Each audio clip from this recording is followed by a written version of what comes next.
Hi అండి. Welcome to అమూల్య మంత్రి Telugu audio stories. ఈరోజు మనం వినబోయే స్టోరీ దొరబాబు పెళ్ళాం పార్ట్ 8. ఈ స్టోరీలోకి వెళ్ళబోయే ముందు మన ఛానల్ని సబ్స్క్రైబ్ చేసుకోండి. అలాగే కథ నచ్చితే లైక్ చేసి కామెంట్ చేయండి. హ్మ్, ఈ ఛానల్ కంటే ముందే నేను 2 ఛానల్స్లో స్టోరీస్ని అప్లోడ్ చేసేదాన్ని. ఆ ఛానల్స్ సక్సెస్ అయ్యాయి, కానీ మధ్యలోనే మానిటైజేషన్ని క్యాన్సిల్ చేసేశారు. చాలా బాధగా అనిపించింది. తర్వాత ఇప్పుడు ఈ ఛానల్ని రన్ చేస్తున్నాను, కానీ ముందు ఛానల్స్ పైన పెట్టినంత శ్రద్ధ ఈ ఛానల్పై పెట్టలేకపోతున్నాను. పాత ఛానల్స్లో పేమెంట్ని కూడా అందుకోబోతున్న సమయంలోనే నిరాశ ఎదురైంది నాకు. అందుకే ఇంట్లో వాళ్ళ చేత బాగా కట్నాలు వేయించుకున్నాను. రాత్రంతా మేలుకొని ఈ వీడియోస్ చేయడం అవసరమా అని అంటున్నారు. కానీ అలవాటు పట్ట ప్రాణం కదా, ఆపేయలేకపోతున్నాను. మధ్య మధ్యలో చాలా గ్యాప్ వస్తుంది. ఇక వద్దులే, ఆపేద్దామని నేను అనుకుంటున్న సమయంలోనే మనసు మళ్ళీ కథల వైపు మళ్ళుతుంది. ఆలోచనలను ఎంతగా మార్చుకోవాలని ప్రయత్నం చేసినా ఏదో ఒక స్టోరీ గురించి ఆలోచిస్తూనే ఉంటాను. అలాగే అని నేనేమీ ఖాళీగా ఉండను. అప్పుడప్పుడు పొలం పనులకు వెళ్తాను. వర్షాలు పడ్డప్పుడు మా పొలం పూర్తిగా చెరువులో మునిగిపోయింది. ఇప్పుడు కాస్త పొలం బయటపడింది. మా సైడ్ ఎక్కువగా ఆకుకూరలు పండిస్తాము. ఉదయాన్నే వెళ్ళి కూరలు కట్టేసి మార్కెట్కి పంపిస్తాము.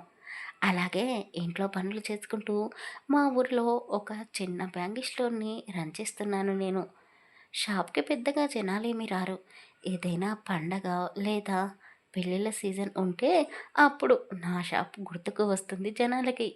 అయినా సరే, నాకంటూ ఒక గుర్తింపు ఉండాలి అని నేను యూట్యూబ్ని ఎంచుకున్నాను. కానీ సక్సెస్ని చూడలేకపోతున్నాను. ఈ ఛానల్ పెట్టి కూడా సంవత్సరం అయిపోతుంది. అసలైతే వాచ్ టైం ఎప్పుడో అయిపోయింది. కాకపోతే సబ్స్క్రైబర్స్ ఇంకా పెరగడం లేదు. అందుకు కారణం నేనే. రోజు స్టోరీస్ని అప్లోడ్ చేస్తలేను. ఇక మీరు నా ఛానల్ పైన దృష్టి ఎలా పెడతారు? తప్పంతా నాదే అన్నట్టు ఇప్పుడు మనం 1000కి దగ్గరలో ఉన్నాము. కాస్త నాకు సపోర్ట్ చేస్తూ ఈసారైనా ఈ ఛానల్ సక్సెస్ అవ్వాలని కోరుకోండి.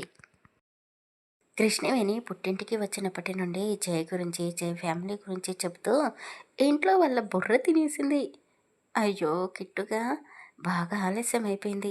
మిగతా విషయాలు రేపు మాట్లాడుకుందామే, ఈ పూటకు వదిలేసేవి పడుకుందాము అని వాళ్ళ నాన్నమ్మ బాలమణి గారు, రమణయ్య తాతయ్య గారు ఇద్దరూ ఒకేసారి అనేశారు. మీకు నేను ఇక్కడికి రావడం నచ్చలేదా? అప్పుడే బోర్ కొట్టేస్తున్నానా? నన్ను చూసిన ఆనందంలో మీరు అసలు ఎవ్వరూ నిద్రపోరేమో అనుకున్నాను. అదేంటి అప్పుడే నిద్ర వస్తుంది, అలసిపోయాము అని చెప్తున్నారు? నాకేమో అస్సలు నిద్ర రావడం లేదు అని కృష్ణవేణి టైం వైపు చూసుకుంటూ జై చెప్పినట్టుగానే నా కోసం వస్తాడా అని పదే పదే గుమ్మ వైపు చూస్తూ ఉంది. హ్మ్, నీకెందుకు వస్తుందిలే. మనసో చోట, శరీరమో చోట ఉంటే ఎలాగే ఎదుటి వాళ్ళ బుర్ర తినేస్తారంట. నీ మనసు మరో చోట ఉంది. ఉట్టి శరీరం మాత్రమే మా ముందు కదులుతూ ఉంది. అయినా నీ మొగుడేమైనా రాత్రికి వస్తాను అని అన్నాడా ఏంటే? పదే పదే గుమ్మం వైపు చూస్తున్నావు అని బాలమణి గారు మనవరాలి ప్రవర్తనను చూసి ఏడికేసింది. వామ్మో, ఈ ముసలిది తక్కువేమీ కాదు. ఆవలిస్తే పేగులు లెక్క పెట్టేస్తుంది. అయినా మరీ నేనంత అతిగా ప్రవర్తిస్తున్నానా అని కృష్ణవేణి ఒక్కసారి తండ్రి వైపు తల్లి వైపు చూసి, మీకు నిద్ర వస్తుంది అని అన్నావు కదా, పనులు చేసి చేసి బాగా అలసిపోయావు కదా, వెళ్ళి పడుకో అని కాస్త కసిరిస్తూ కోపంగానే చెప్పింది వాళ్ళ నానమ్మకి. నా కూతురు ఆ జై పైన ఎంతో ప్రేమను పెంచేసుకుంది. ఆదిలోనే ఈ ప్రేమను కట్ చేసి ఉంటే ఎంత బాగుండేదో. ముందే నాకు వీళ్ళ ప్రేమ గురించి తెలిసి ఉంటే నా కూతురిని నేను నా దారిలో పెట్టుకునేవాడిని. కానీ ఆ జై అంత ప్లాన్ ప్రకారం ప్రేమాయణాన్ని నడిపించాడు. ఎలా వీళ్ళిద్దరిని విడదీయాలి అని కృష్ణవేణి తండ్రి మహేంద్ర గారు ఆలోచిస్తూ ఉన్న సమయంలోనే అతని ఫోన్కి ఒక వీడియో వచ్చింది. దానితో పాటు ఒక మెసేజ్ కూడా వచ్చింది. మీ అల్లుడు గారు వాళ్ళ పలానా చోట ఉన్నాడు. మీ పరువు పూర్తిగా పోకముందే వచ్చి ఇతన్ని తీసుకొని వెళ్ళండి అని అతను చెప్పేసి ఫోన్ కట్ చేశాడు. ఒక మెసేజ్ కూడా వచ్చింది. ఆ మ్యాటర్ చదివి తర్వాత వీడియోపై క్లిక్ చేసి చూశాడు. అతని కళ్ళు ఎర్రగా అయిపోయాయి.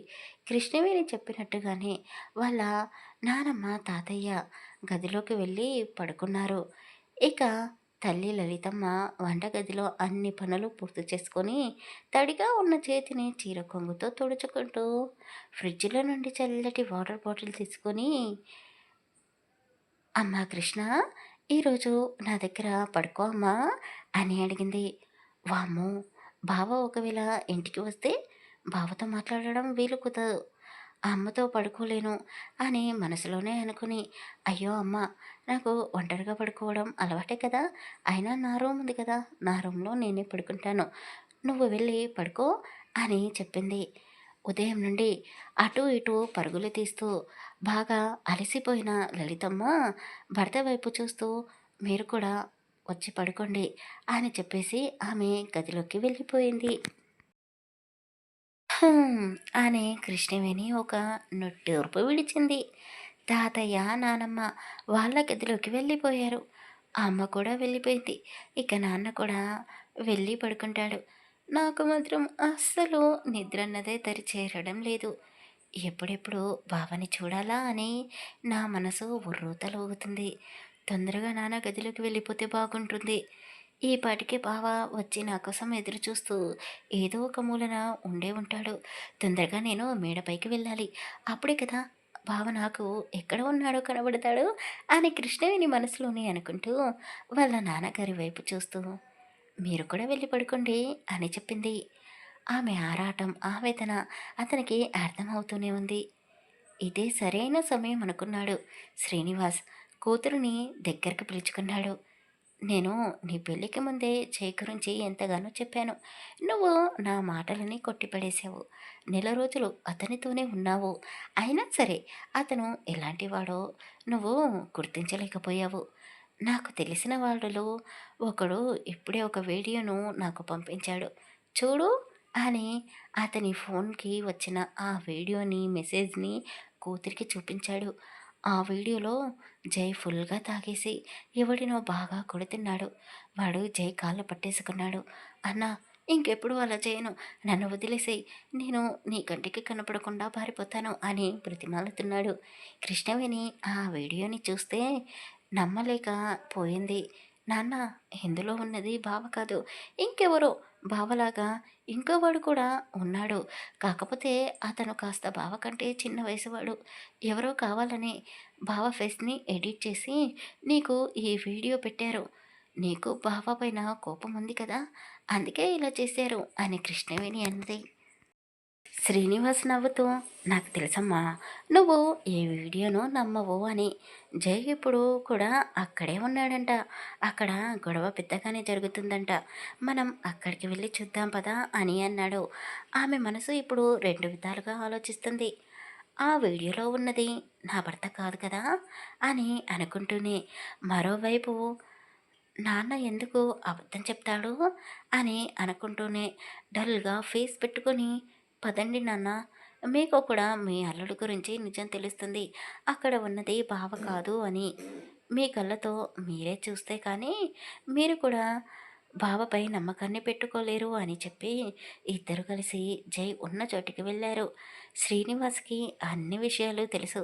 అక్కడ జై ఇంకా గొడవ పడుతున్నాడు అని కూడా తెలుసు. అందుకే కదా కృష్ణవేణిని వెంట పెట్టుకొని మరీ అలాంటి చోటుకి తీసుకొని వెళ్తున్నాడు. ఆ ఊరిలో ఒక పెద్ద ఊడల మర్రి చెట్టు కింద బార్ లాంటిది ఉంటుంది. అటువైపు తాగుబోతు వాళ్ళు మాత్రమే వెళ్తారు. ఆడవాళ్ళు అస్సలు వెళ్ళరు. అలాంటి చోటకి శ్రీనివాస్ కూతురిని తీసుకొని వెళ్ళాడు.